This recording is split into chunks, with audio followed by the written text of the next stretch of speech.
Leia, ano ang detalye niyang nagsauli ng loose firearms sa PNP?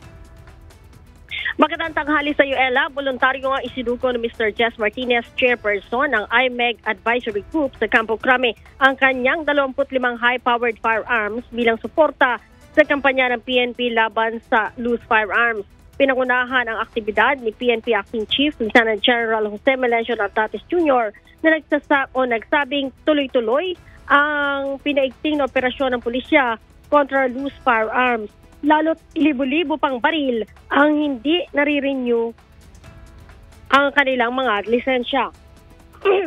Kabilang sa mga isinugong armas at bala ay 4 na caliber ng 7.62 M14 rifle, isang caliber ng 5.56 Colt M4 rifle, 4 na kalibreng 30 high performance rifles, 3 kalibreng 45 gauge submachine gun, isang 9mm submachine gun M10, 12 gauge na shotgun, 40 piraso ng ammunition para sa caliber 7.62, 30 piraso ng ammunition caliber 5.56, 2 magazine para sa caliber 7.62, 2 magazine ng caliber .30, 12 rounds ng 40mm grenade launcher ammunition at 3 fragmentation hand grenades na parehong nasa kustudiya na ng Regional EOD K9 Unit 11.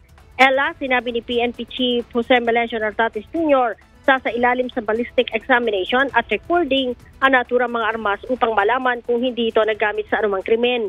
Sinabi din ng IMEG na sa ilalim din ng mga armas sa adjudication process upang matukoy kung maaari pa itong gamitin o mairekomenda para ibigay o gawing donasyon sa ibang ahensya ng pamahalaan o tuluyan na itong i-dispose. Tiniyak naman Ella ng PNP na ang pagsuko ng ganitong dami at uri ng high-powered firearms ay malaking kontribusyon para sa kapayapaan at kaligtasan ng komunidad. Ella?